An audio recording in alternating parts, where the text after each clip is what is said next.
نحمده ونصلي ونسلم على رسوله الكريم اما بعد فاعوذ باللہ من الشیطان الرجیم بسم اللہ الرحمن الرحیم۔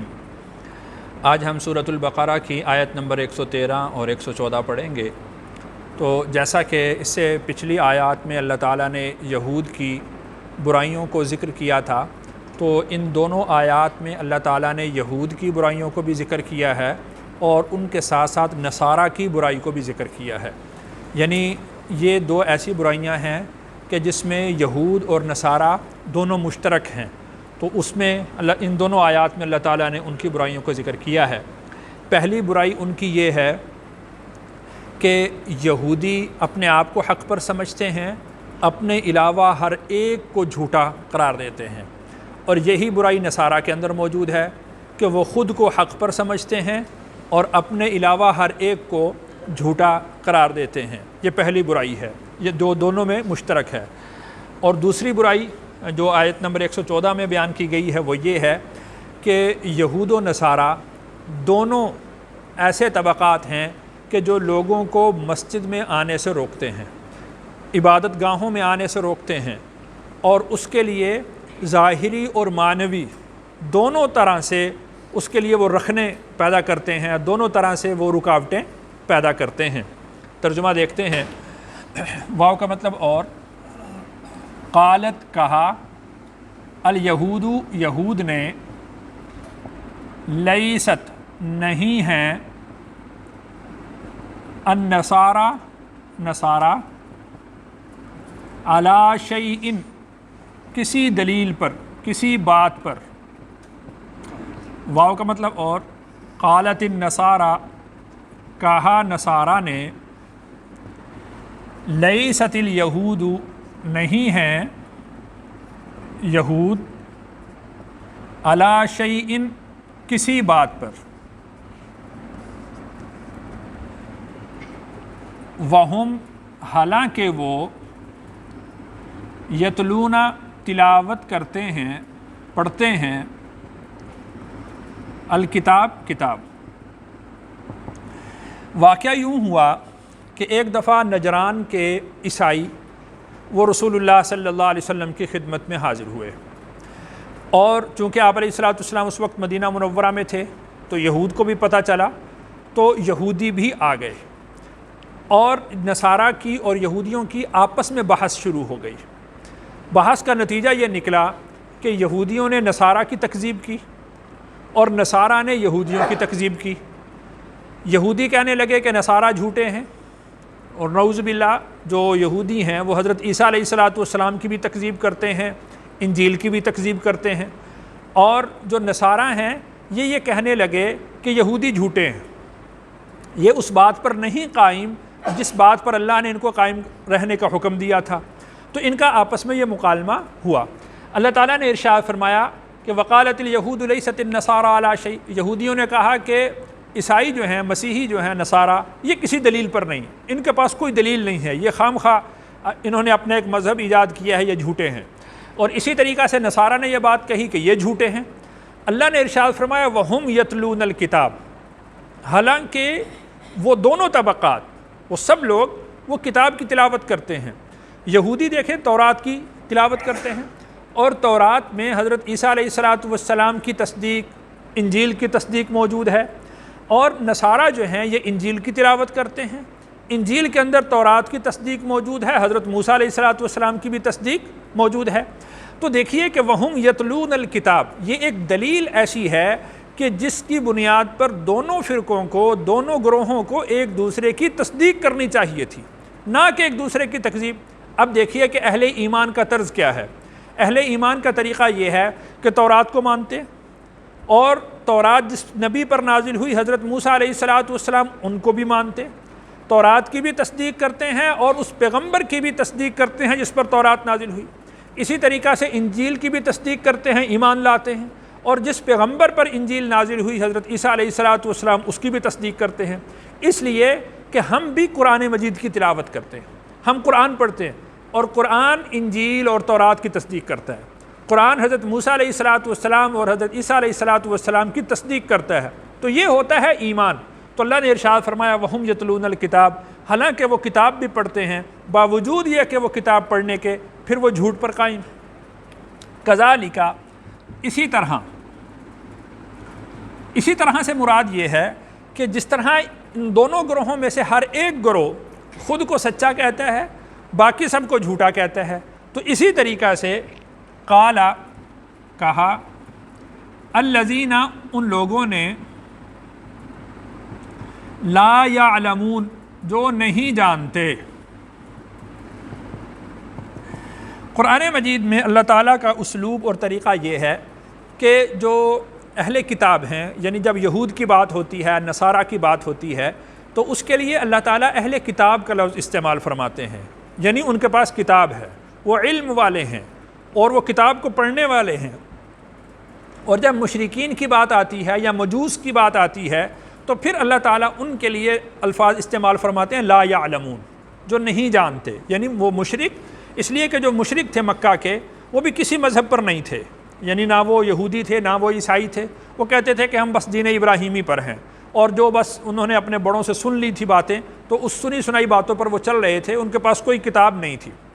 اور اسی وجہ سے یہ جو مشرکین تھے، جب ان کو کوئی رسول اللہ صلی اللہ علیہ وسلم پر اعتراض کرنا ہوتا تھا تو یہ یہودیوں سے پوچھتے تھے، یہ عیسائیوں سے پوچھتے تھے کہ نعوذ باللہ ایک شخص ہے، اس نے نبوت کا دعویٰ کیا ہے، ہم ان سے کیسے سوال کریں؟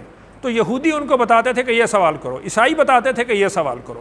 تو اس لیے اللہ تعالیٰ نے ان کے لیے لفظ استعمال فرمایا لا یعلمون، جو نہیں جانتے، یعنی یہ لوگ جاہل ہیں۔ تو اس سے مراد مجوس ہیں اور مشرکین۔ تو ان کا بھی طریقہ یہی ہے کہ یہ خود کو حق پر سمجھتے ہیں اور اپنے علاوہ ہر ایک کو باطل پر قرار دیتے ہیں، جھوٹا قرار دیتے ہیں۔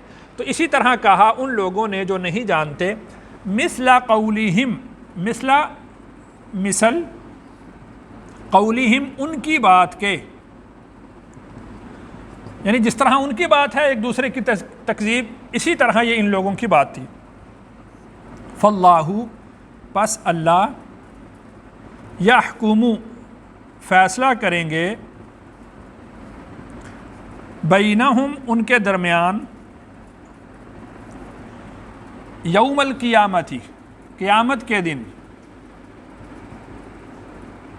فیما کانوا فیہ یختلفون، جس میں وہ اختلاف کرتے ہیں۔ اب ان کا اختلاف حق اور باطل پر تھا کہ ہم حق پر ہیں اور دوسرے باطل پر ہیں، اور دوسرا گروہ کہتا تھا کہ ہم حق پر ہیں، یہ باطل پر ہیں۔ تو قیامت کے دن اللہ تعالیٰ عملی طور پر ان دونوں کے درمیان فیصلہ کر دیں گے کہ جو حق پر ہوگا اس کے لیے جنت کا فیصلہ کر دیا جائے گا، اور جو باطل پر ہوگا، جو جھوٹے مذہب پر ہوگا، اس کے لیے جو ہے وہ جہنم کا فیصلہ کر دیا جائے گا۔ تو عملی طور پر قیامت کے دن ان کے درمیان وہ فیصلہ کیا جائے گا۔ دیکھیں کہ دنیا کے اندر بھی اللہ تعالیٰ نے قرآن مجید نازل فرمایا، اور اللہ تعالیٰ نے قرآن مجید کو فرقان فرمایا ہے۔ فرقان کا مطلب کیا ہے؟ حق اور باطل کے درمیان فرق کرنے والی۔ تو علمی طور پر تو فیصلہ اللہ نے کر دیا ہے، لیکن علمی طور پر اس فیصلے کو یہ مان نہیں رہے، تو پھر قیامت کے دن عملی طور پر فیصلہ کیا جائے گا کہ اہل حق کے لیے جنت اور اہل باطل کے لیے وہ جہنم کا فیصلہ کیا جائے گا۔ اب اس سے جو آیت نمبر 114 ہے، اس میں ان دونوں کی جو اگلی برائی ہے اس کو اللہ تعالیٰ نے ذکر فرمایا ہے۔ تو گویا کہ پچھلی آیت میں 3 طبقات کا ذکر ہوا ہے، یہودیوں کا اور نصارہ کا اور مشرکین کا۔ یہ برائی ان تینوں میں مشترک ہے کہ یہود و نصارہ نے بیت المقدس کو اجاڑ دیا، بیت المقدس کو ویران کیا، اور فلاں بیت المقدس میں داخل نہیں ہو سکتا، فلاں داخل نہیں ہو سکتا، فلاں داخل نہیں ہو سکتا، تو بیت المقدس میں داخلے سے روک دیا، منع کر دیا۔ اور کذالک قال الذین لا یعلمون، لا یعلمون سے مراد مشرکین۔ تو مشرکین نے رسول اللہ صلی اللہ علیہ وسلم کو اور اہل ایمان کو مسجد حرام میں داخل ہونے سے روکا، مسجد حرام میں داخل ہونے سے منع کیا۔ تو گویا کہ یہ ایک ایسی شناعت ہے، ایسی برائی ہے کہ جو ان تینوں طبقات کے اندر مشترک ہے۔ اس کو اللہ تعالیٰ نے یہاں پر ذکر فرمایا۔ وَمَنْ أَظْلَمُ، واو کا مطلب اور، من کا مطلب کون، اظلم زیادہ ظالم، ممن منع اس شخص سے جو روکے، منع کا مطلب جو روکے، مساجد اللہ، اللہ کی مسجدوں سے، ان کے یذکرا ذکر کیا جائے فیہا اسمہ فیہا ان میں اسمہ اس کے نام کا. اسم نام کو کہتے ہیں، ہو کا مطلب اس کے، یعنی اس سے بڑا ظالم کون ہے کہ جو لوگوں کو اللہ کی مسجدوں میں آنے سے روکے کہ اس میں اللہ کا نام لیا جائے، کہ اللہ کے نام کا اس میں ذکر کیا جائے. تو گویا کہ وہ شخص جو لوگوں کو مسجد میں آنے سے روکتا ہے یا ان کے مسجد میں آنے سے رکنے کا ذریعہ اور سبب بنتا ہے، تو اس سے بڑا اللہ کی نظر میں کوئی ظالم نہیں ہے. وسعا، اور سعا کا مطلب کوشش کی، فی میں، فی کا مطلب میں، خرابیہا اس کے اجاڑنے کی.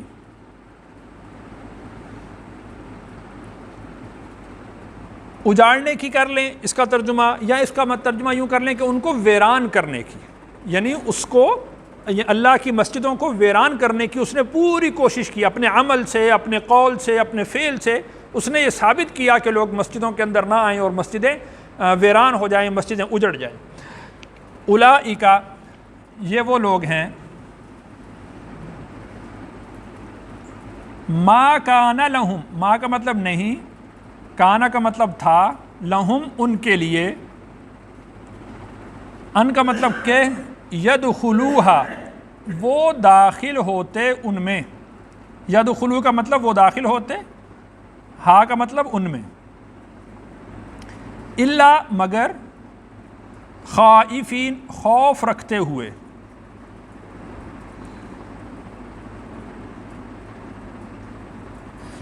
یعنی ان کو یہ چاہیے تھا کہ یہ مسجدوں میں خود بھی خوف زدہ ہو کر داخل ہوتے کہ ہم کتنے بڑے شہنشاہ کے دربار میں جا رہے ہیں، کہاں پر ہماری حاضری ہے.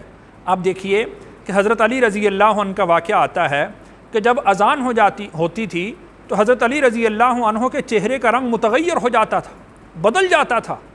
تو لوگوں نے پوچھا کہ آپ جنت اور جہنم کے تذکرے سے اتنا خوف زدہ نہیں ہوتے، آپ کے چہرے کا رنگ اتنا نہیں بدلتا جیسے جتنا کہ اذان سے ہو جاتا ہے. کہا کہ تمہیں معلوم نہیں کہ کس کی پکار پر جا رہا ہوں، کس کے دربار میں حاضر ہونے کے لیے جا رہا ہوں. تو یعنی اللہ تعالیٰ کا خوف آدمی کے دل کے اندر ایسا ہونا چاہیے. یہ حقیقتاً ایمان ہے کہ آدمی کو مسجد کے اندر یعنی چودھری بن کر، بڑا بن کر، اور مسجد کی ویرانی اور مسجد کے اجاڑنے کا سبب بن کر نہیں داخل ہونا چاہیے، بلکہ اللہ کا عاجز بندہ بن کر، اللہ کا فرما بردار اور مطیع بندہ بن کر اس کو مسجد میں داخل ہونا چاہیے. اسی وجہ سے رسول اکرم صلی اللہ علیہ وسلم نے ارشاد فرمایا کہ جب تم مسجدوں میں داخل ہو جاؤ تو پھر 2 رکعت نفل پڑھا کرو، یہ مسجد کا حق ہے. یعنی تمہارے دل کے اندر وہ اللہ کی اطاعت کا جذبہ پیدا ہونا چاہیے. تو وہ اللہ کی اطاعت، اللہ کے سامنے جھک جانا، اللہ کے سامنے سجدہ ریز ہو جانا، یہ اس بات کی دلیل ہے کہ ان یدخلوہا الا خائفین، کہ یہ مسجد میں داخل ہو رہا ہے تو اللہ سے خوف زدہ ہو کر داخل ہو رہا ہے. اللہ تعالیٰ سے دعا ہے اللہ تعالیٰ مجھے اور آپ کو عمل کی توفیق نصیب فرمائے.